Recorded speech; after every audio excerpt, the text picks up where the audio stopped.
जय श्री राधे।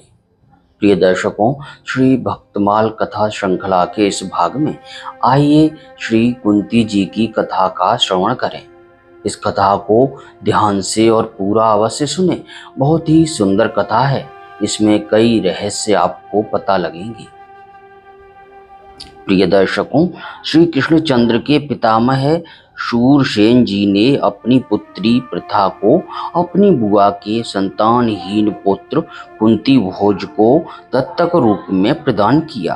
परम सुंदरी प्रथा सात्विक प्रवृत्ति की और धार्मिक थी। एक बार महाराज कुंती भोज के यहाँ एक तेजस्वी ब्राह्मण पधारे अतिथि हुए। पिता ने उनके सत्कार का भार प्रथा को दे दिया। पूरे वर्ष भर वे विप्रदेव कुंती भोज के घर रहे। अवस्था में छोटी होने पर भी राजकुमारी प्रथा अत्यंत श्रद्धा, संयम तथा परिश्रम से उनकी सेवा में लगी रही। विदा होते समय ब्राह्मण देवता ने संतुष्ट होकर वरदान मांगने को कहा। आपके समान वेदज्ञ तपस्वी तथा मेरे पिता मुझ पर प्रसन्न हैं। इसी से मेरा श्रम सार्थक हो गया। मुझे कोई अभिलाषा नहीं है। कुंती ने ब्राह्मण की निष्काम भाव से सेवा की थी। बेटी, मेरी प्रसन्नता निष्फल नहीं जानी चाहिए। मुझसे तू इन मंत्रों को ग्रहण कर ले। इनके द्वारा तू जिस देवता का आह्वान करेगी वह विवश होकर तेरे समीप उपस्थित होगा। ब्राह्मण ने आग्रह किया। श्राप के भय से प्रथा ने निषेध नहीं किया और उन मंत्रों को ग्रहण कर लिया। अथर्व शीर्ष में आए मंत्रों का उपदेश करके तथा महाराज को अपना जाना सूचित करके वे तेजस्वी ब्राह्मण वहीं अंतर्हित हो गए। ब्राह्मण वेश में ये महर्षि दुर्वासा थे। प्रिय दर्शकों, विप्रदेव ने ये कैसे मंत्र दिए हैं? कुंती राजभवन के ऊपर खड़ी सोच रही थी। उनके मन में परीक्षा करने का कुतूहल हुआ। उदय होते सूर्य पर उनकी दृष्टि पड़ी। मंत्र प्रभाव से कवच कुंडलधारी भगवान सूर्य के उस सूर्यमंडल में उन्हें दर्शन हुए। विधिवत आचमन करके उन्होंने मंत्रों का जप करते हुए सूर्य नारायण का आह्वान किया। स्वर्ण वर्ण दिव्याभरण भूषित तेजोमय पुरुष रूप से सूर्यदेव सम्मुख उपस्थित हो गए। उन्होंने कहा, भद्रे, मैं तुम्हारी मंत्र शक्ति से विवश होकर आया हूँ। आज्ञा दो, मैं क्या करूँ? कुंती ने प्रणाम करके प्रार्थना की, आप अपने धाम को पधारें। मैंने कुतूहलवश आपको बुलाया था। मेरा अपराध क्षमा करें। भगवान सूर्य बोले, देवता का आना व्यर्थ नहीं होना चाहिए। मुझे देखकर तुम्हारे मन में यह भाव आया था कि मेरे इन कुंडलों तथा कवच से भूषित अतुल पराक्रमी पुत्र हो, अतः मैं तुम्हें ऐसा ही पुत्र प्रदान करूंगा। प्रिय दर्शकों, मैं कन्या हूँ, मेरे माता पिता जीवित हैं। इस शरीर पर उनका अधिकार है। सदाचार ही लोक में श्रेष्ठ है और वह है अनाचार से शरीर को बचाए रखना। आप मेरे अपराध को क्षमा करके लौट जाएं। कुंती जी ने सूर्यदेव से कहा। कुंती ने भीत होकर प्रार्थना की। भगवान सूर्य ने समझाया कि उनकी बात स्वीकार करके भी उसका कन्या भाव नष्ट नहीं होगा, वह सती ही रहेगी। कुंती ने इस पर सूर्य नारायण की बात स्वीकार कर ली। भगवान सूर्य ने योग शक्ति से उसके उदर में अपना अंश स्थापित कर दिया। उसके कन्या भाव को दूषित नहीं होने दिया। अंतःपुर में केवल एक दाह को पता था कि प्रथा गर्भवती है। यथा समय देवताओं के समान कांतिमान बालक उत्पन्न हुआ। उसके शरीर पर स्वर्ण कवच तथा कानों में दिव्य कुंडल थे। प्रथा ने धात्री की सलाह से एक पिटारी में कपड़े बिछाए, ऊपर से मोम चुपड़ दिया। उसी में नवजात शिशु को लिटाकर ढक्कन लगा दिया। पिटारी को अश्व नदी में छोड़ते हुए रोकर विदीर्ण होते हृदय से माता कुंती बोली, बेटा, सभी जल स्थल नभ के प्राणी तेरी रक्षा करें। तेरा मार्ग मंगलमय हो, शत्रु तुझे विघ्न न दे। सभी लोकपाल तेरी रक्षा करें। तू कभी कहीं भी मिलेगा तो इन कवच और कुंडलों से मैं तुझे पहचान लूंगी। वह पिटारी अश्व नदी से चर्मणवती अर्थात चंबल, उससे यमुना में होती हुई गंगा में पहुंची। चंपापुरी में सूत अधिरथ ने उसे पकड़ा और उसमें से निकले हुए बालक को पुत्र मानकर पालन पोषण किया। वही बालक वसुसेन महारथी कर्ण के नाम से प्रख्यात हुआ। दूतों द्वारा कुंती को पता लग गया था कि उनका पुत्र सूत द्वारा पाला जा रहा है। लोक लज्जा के भय से उन्होंने इस रहस्य को प्रकट नहीं किया। प्रिय दर्शकों, सुंदरी प्रथा के लिए महाराज कुंती भोज से अनेक राजाओं ने प्रार्थना की। स्वयंवर हुआ और महाराज पांडु के गले में जयमाला पड़ी। कुंती को लेकर वे हस्तिनापुर आए। आखेट में अर्थात शिकार में मृग वेशधारी ऋषि कुमार किंदम पर पांडु ने वाण चला दिया। मरते समय ऋषि पुत्र ने अपना रूप प्रकट करके शाप दे दिया। वे बोले, तुमने सहवास करते मृग पर बाण छोड़ा, अतः पत्नी के साथ सहवास करते समय तुम्हारी मृत्यु होगी। विरक्त होकर महाराज ने संन्यास लेने का निश्चय किया, किंतु कुंती देवी के आग्रह से पत्नियों के साथ वन में तपस्वी जीवन व्यतीत करना उन्होंने स्वीकार कर लिया। संतान न होने से पुरुष पितृ ऋण से ऋण नहीं होता, यह सोचकर महाराज दुखी रहते थे। ऋषियों ने उन्हें देवांश से 5 पुत्रों की प्राप्ति का वरदान दिया था। ऋषि वाक्य सत्य होने चाहिए, यह सोचकर उन्होंने एक दिन कुंती से कहा, भद्रे, तुम संतति प्राप्ति के लिए कोई यत्न करो। आपकी आज्ञा होने पर मैं जिस देवता का आह्वान करूंगी उसी से मुझे संतान होगी। आप आज्ञा दें, किस देवता का संकल्प करूं। दुर्वासा जी द्वारा मंत्र प्राप्ति का वर्णन सुनाकर कुंती जी ने उनसे पूछा, मुझे धर्मात्मा पुत्र चाहिए। धर्मात्मा संतति कुल को पवित्र कर देती है। तुम धर्मराज के उद्देश्य से मंत्र का जप करो। महाराज पांडु ने कुंती को आदेश दिया। आज्ञा का पालन हुआ। फलतः धर्मराज के अंश से युधिष्ठिर का जन्म हुआ। क्षत्रिय जाति बल प्रधान है। परम बलवान संतति को मैं कामना करता हूँ। कुछ दिनों पश्चात महाराज ने पुनः आज्ञा दी। इस बार कुंती ने वायु देवता के उद्देश्य से जप किया। पवन के अंश से उन्हें भीमसेन जैसे पराक्रमी पुत्र की प्राप्ति हुई। मैंने देवराज को प्रसन्न कर लिया है, तुम उनका स्मरण करो। पांडु ने सर्वश्रेष्ठ पुत्र की प्राप्ति के लिए एक पैर से सूर्य के सम्मुख खड़े होकर उग्र तपस्या करके महेंद्र को प्रसन्न कर लिया था। पति की आज्ञा से कुंती देवी ने भी 1 वर्ष तक व्रत एवं विशेष नियमों का पालन किया था। महाराज के आदेश से प्रथा के आह्वान करने पर देवराज पधारे। उनके अंश से परम पराक्रमी नर के अवतार अर्जुन का जन्म हुआ।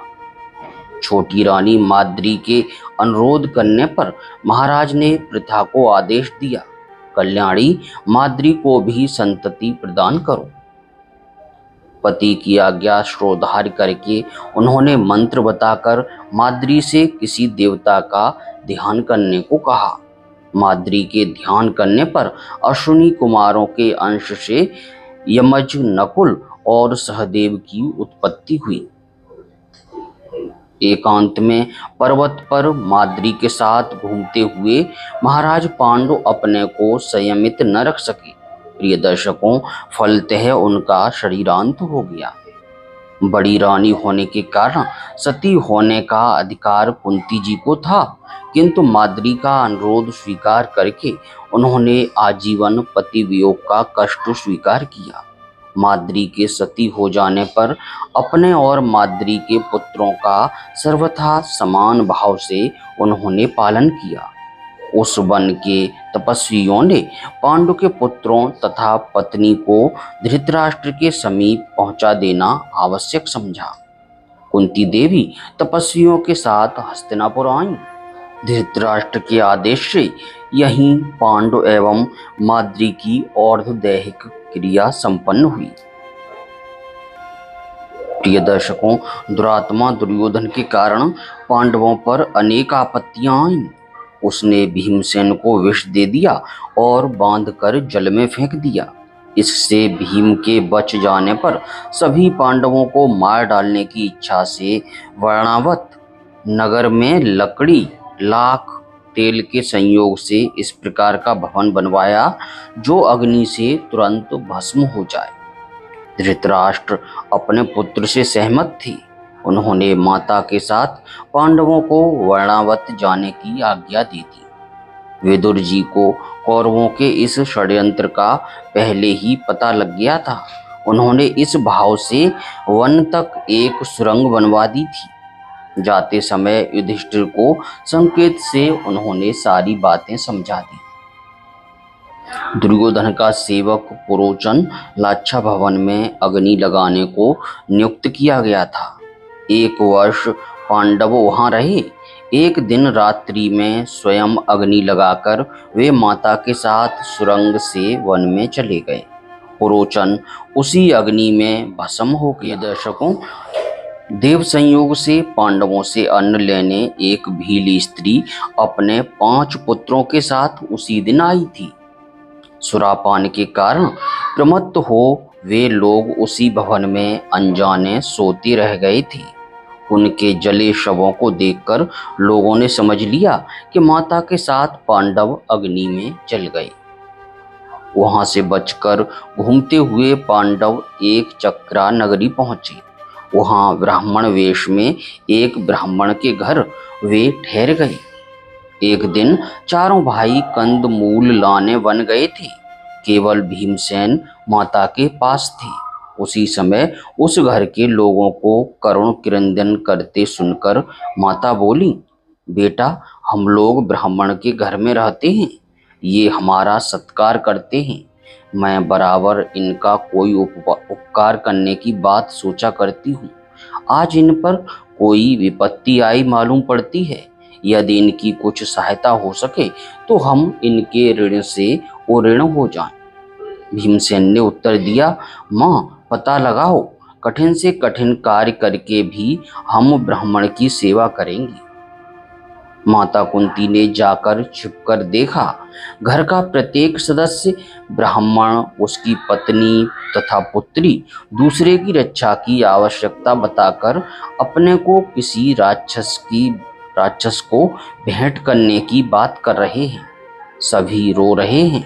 सभी अपना बलिदान करने को उत्सुक हैं। सभी अपने को अनावश्यक तथा दूसरों को आवश्यक सिद्ध करना चाहते हैं। एक छोटा बच्चा सबके पास जाकर तोतली वाणी में कह रहा है कि मुझे राक्षस के पास भेज दो, मैं उसे मार डालूंगा।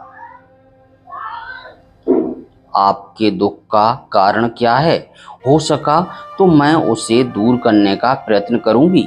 माता कुंती का हृदय इस दृश्य से द्रवित हो गया था। उन्होंने प्रकट होकर उनसे पूछा।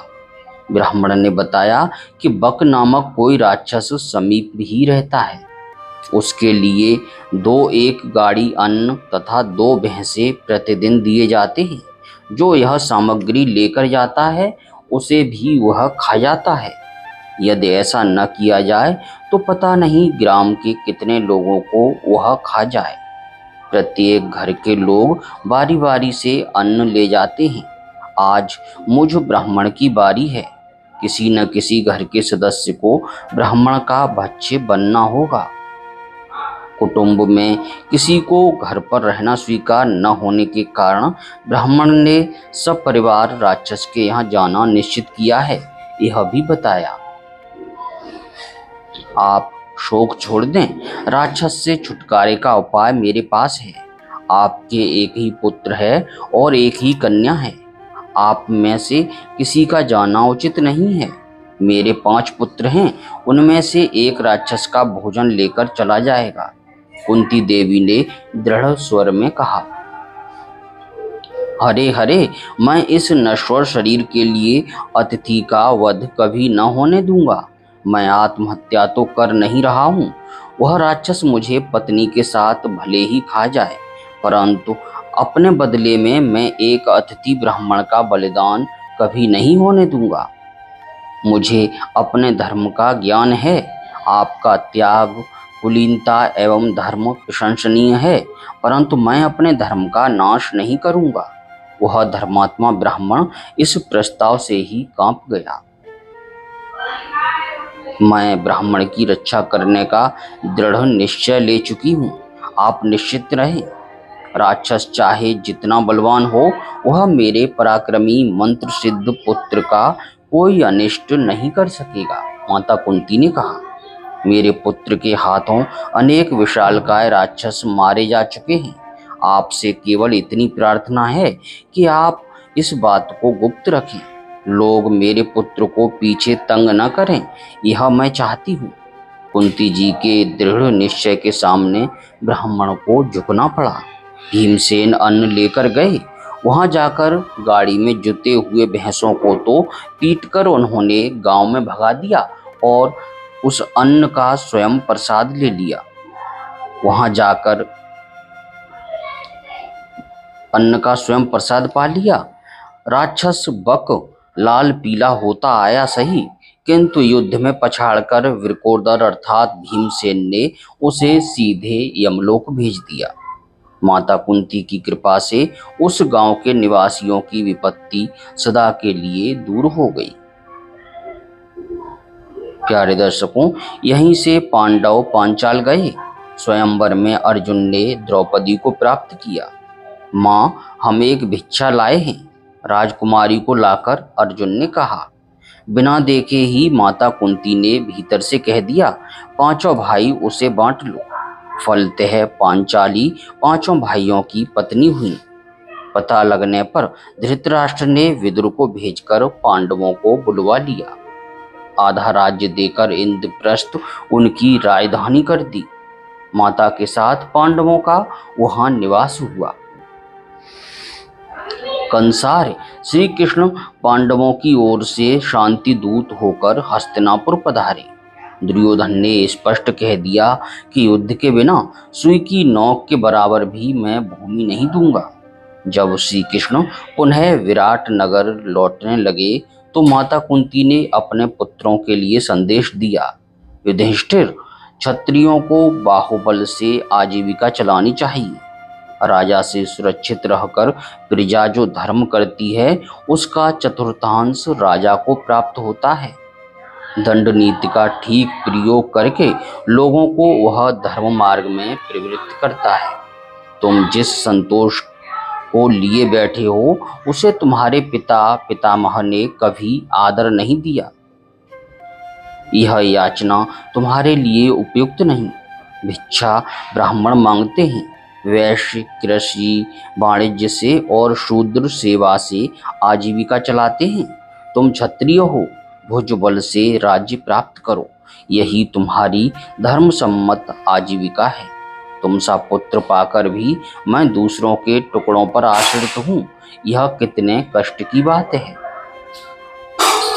द्यूत में हार कर पांडवों के वन जाने पर माता कुंती विदुर जी के यहाँ रहती थीं। वे अपना पूरा समय भजन पूजन तथा व्रतों में व्यतीत करती थीं। उनका रहन सहन अत्यंत सादा था।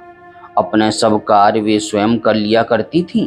उन्होंने श्री कृष्ण को विदुला का आख्यान सुनाकर फिर कहा, अर्जुन से कहना कि उससे मुझे बड़ी बड़ी आशाएं हैं।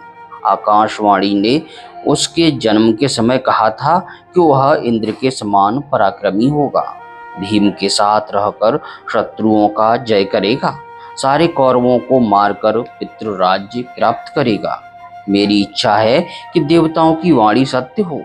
छत्राणियां जिस काम के लिए पुत्र उत्पन्न करती हैं उसका समय आ गया। श्री कृष्ण से उन्होंने पुत्रों को उत्साहित करने तथा रक्षा करने का अनुरोध किया। माता कुंती बोली, बेटा, कर्ण को भी जलांजलि दो। युद्ध में मारे गए सभी स्वजनों को धर्मराज तिलांजलि दे रहे थे। रोती हुई माता कुंती ने उनसे अनुरोध किया, माँ, वह सूत पुत्र सदा हमसे द्वेष करता रहा। वह हमारे गोत्र का भी नहीं, हम उसे जल नहीं देंगे। युधिष्ठिर ने अस्वीकार किया। माता बोली, तुम नहीं जानते, वे महाभाग तुम्हारे ज्येष्ठ भ्राता थे। कुंती ने कर्ण के जन्म का परिचय दिया। हाय, हम यह पहले जानते तो इतना अनर्थ क्यों होता। हम उनके चरणों में सिंहासन निवेदित करके स्वयं सेवक बने रहते। हमने अपने ही ज्येष्ठ भ्राता को मार डाला। माँ, तूने यह बात मुझसे क्यों नहीं कही। धर्मराज अत्यंत शोकार्त होकर रोते हुए बार बार पूछने लगे। पुत्र, युद्ध आरंभ होने से पूर्व ही मैं उन सूर्य नंदन के समीप गई थी। वे उस समय जल में खड़े होकर संध्या कर रहे थे। उन्होंने अपने को अधृत का पुत्र कहकर मुझे प्रणाम किया। मैंने उन्हें बताया कि वे मेरे पुत्र हैं। भगवान सूर्य ने स्पष्ट वाणी में मेरा समर्थन किया। मैंने अनुरोध किया कि वे पांडवों के पक्ष में आ जाएं। हाय, मेरे पुत्र ने अधरथ के उपकारों का स्मरण करके इस सत्य को स्वीकार करके भी मानना नहीं चाहा। उसने किसी भी प्रकार दुर्योधन का पक्ष छोड़ना स्वीकार नहीं किया। उसने मुझसे वचन ले लिया कि मैं इस बात को छिपाए रहूंगी। माता का आदर करने के लिए उसने प्रतिज्ञा की कि युद्ध में अर्जुन के अतिरिक्त किसी पांडव को मारने में समर्थ होने पर भी वह किसी को नहीं मारेगा। अपनी प्रतिज्ञा का अंत तक उसने निर्वाह किया। माता कुंती ने रोते हुए सब कुछ बताया। माता, तुमने यह बात छिपाकर हमारे हाथों बहुत बड़ा अनर्थ करा डाला। मैं शाप देता हूँ कि अब से स्त्रियां कोई बात छिपा नहीं सकेंगी। शोकाकुल धर्मराज ने शाप दिया। विधि पूर्वक उन्होंने कर्ण की अंत्येष्टि क्रिया की।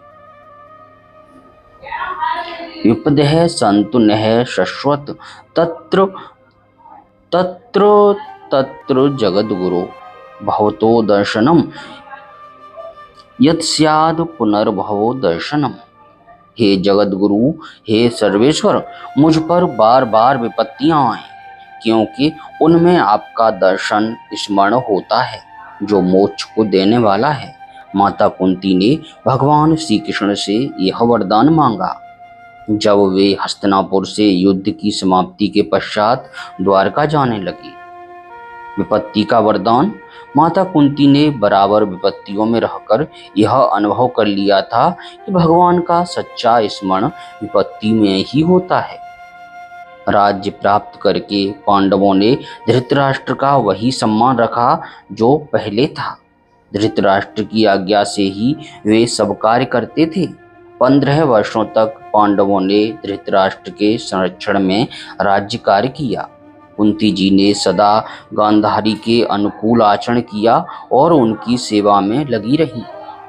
अंत में धृतराष्ट्र ने वन में सपत्नी रहकर तपस्या करने का निश्चय किया।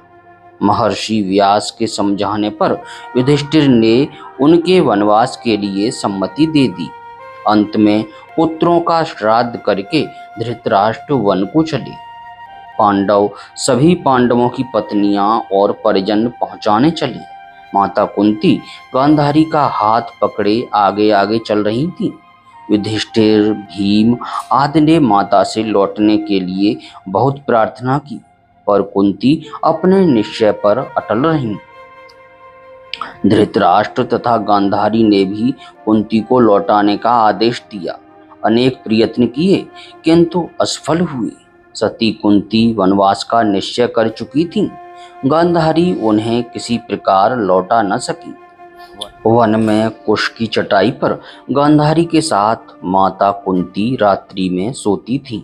वही वही जल तथा कंदमूल लाती थीं। आश्रम भी वही स्वच्छ करती थीं। सब प्रकार से वे धृतराष्ट्र तथा गांधारी की सावधानी पूर्वक सेवा करती थीं। स्वयं अनेक प्रकार के व्रत उपवास किया करती थीं। तीनों समय स्नान करके पति का स्मरण करती। इस प्रकार वन में अपना समय वे व्यतीत करने लगी। वन में युधिष्ठिर एक बार सपरिवार पूरे समाज के साथ मातृ दर्शन के लिए पधारे। इसी समय वहां भगवान व्यास भी आए। धृतराष्ट्र ने भगवान व्यास से अपने मृत पुत्रों को देखने की इच्छा प्रकट की। माता कुंती ने भी कर्ण को देखना चाहा। योग बल से व्यास जी ने सभी मृत पुरुषों को दिखा दिया। पूरी रात्रि वे मृतजन पांडवों के साथ मिलते जुलते तथा क्रीड़ा करते रहे। प्रातः गंगा में वे अदृश्य हो गए। भगवान व्यास जी ने आदेश दिया कि जो स्त्रियां पतियों के समीप जाना चाहें वे गंगा में डुबकी लगा लें। पांडवों के हस्तिनापुर लौट आने पर कुंती जी गांधारी तथा धृतराष्ट्र के साथ हरिद्वार चली गईं। वहां तीनों कठोर व्रतों का आचरण करने लगे। एक दिन वन में दावा अग्नि लगी देख तीनों ने आसन लगाया। योग के द्वारा प्राण निरोध करके उन्होंने शरीर छोड़ दिया। उनका वह शरीर दावा अग्नि की भेंट हो गया। प्रिय दर्शकों, देवी कुंती जी के विषय में श्री प्रियादास जी एक कवित्त में इस प्रकार कहते हैं। इस संसार में ऐसा कौन प्राणी है जो कुंती जी के समान भगवान में प्रीति करे। जिस विपत्ति से सभी लोग दूर भागते हैं उसे कुंती जी ने भगवान से मांगा कि मुझ पर सदा विपत्ति रहे। जिसमें आपका दर्शन होता है, हे लालन, मैं सदा तुम्हारे मुखारविंद का दर्शन करना चाहती हूँ। बिना दर्शनों के हृदय में शूल लगने के समान दुख होता है। या तो आप निकट रहकर सदा दर्शन दीजिए, नहीं तो विपत्ति रूप वनवास दीजिए। ऐसी व्याकुलता देखकर भगवान की आंखों में आंसू आ गए। द्वारका को प्रस्थान करते हुए श्री कृष्ण को फिर घर को ही लौटा लाएं। श्री कृष्ण कुंती के तन धन और प्राण थे। भूमिका का भार उतारकर भगवान निज धाम को चले गए। यह सुनते ही उनके वियोग में कुंती जी से थोड़ा भी नहीं रहा गया। तुरंत शरीर छूट गया। वे भगवत धाम को चली गईं। धन्य हैं, यही सच्चा प्रेम प्रण है। जय श्री राधे।